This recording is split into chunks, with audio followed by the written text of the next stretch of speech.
Right, so from Silloth, carry straight on, signpost of the lifeboat station, down to the coast. So the ride heads along the promenade at Silloth.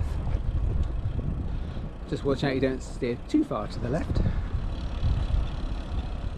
So back on the road again, cuts in and land a bit. Skinburness, that's an interesting name, isn't it? Break that one down. Turns inland and now it's going to be flat, flat, flat.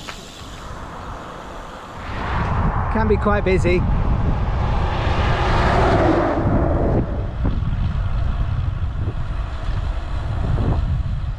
Well, welcome to Holm-Cultram Abbey, one of the most important abbeys of the 12th century.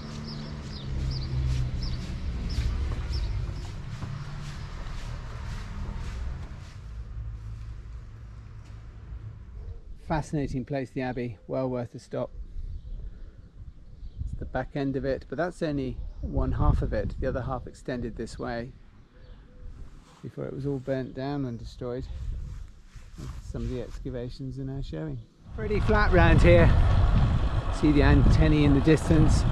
Don't seem to be getting any closer. So on the left we have the Fortified Farmhouse. So this latter part is basically heading for these aerials.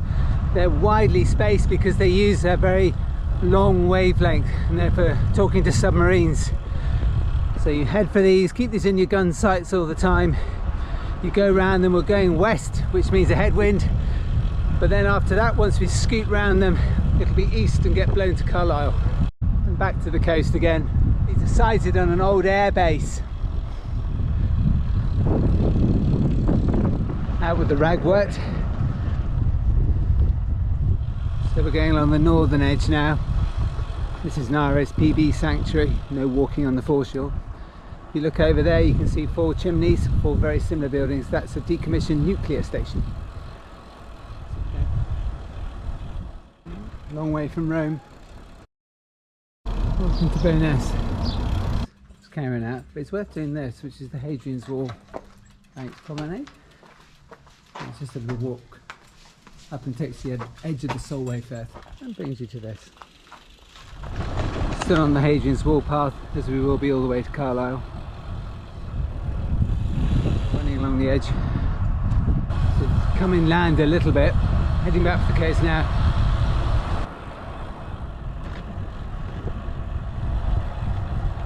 Inland now, away from Solway Firth. We're on the final run in, the last 6 miles to Carlisle. He's Edward I or Edward Longshanks, who died on the way to fight off Robert the Bruce on the 7th of July 1307. He was more incapacitated than anything, he just fell off his horse apparently. So just before the cafe you can do a loop, go left to go and see, there's a statue down there of King Edward where he fell off his horse. But as it's not on the Cumbria Cycleway, seems like a good excuse not to go and find it today. St Michael's Church. It's a very heavy gate. Unfortunately not open today, but this is where Edward I was lain in state. Through Monk Hill, and you can now see the Pennines ahead. Entering Carlisle now, big roundabout. As usual, there's the infrastructure to take you around the roundabout. If you use the cycle path on the right hand side, it just saves the road going into Carlisle. Welcome to Carlisle, and then the cycle path runs out. Right, take the first left, signposted Burr Hill Industrial Estate, head downwards along Marconi Road. At the bottom, turn right down here. Looks narrow, doesn't it? Bet it was wider originally. Well folks, that's the first bit that's been taken away.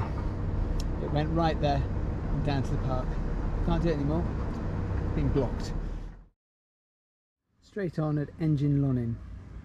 Okay, looking hopeful. I've never been down here before. Down the track, find the wooden bit on the right and just go for the fence. At the fence,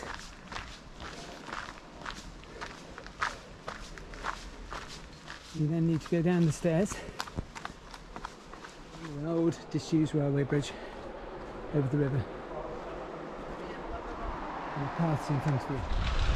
This has now been taken over by Hadrian's Wall path. So it's a footpath now, but I guess if you walk it, it'll be alright. Comes by the river and just keep following it. I'm not quite sure where they scrapped this bit coming to Carlisle. Under a road bridge, under the bridge, bear right then bear left, following Hadrian's Wall path. To the car park, straight across, and here, past the sports centre. Signpost is 72, and then there's this small bridge, and this is the Eden Bridge. This is the finish. There we are.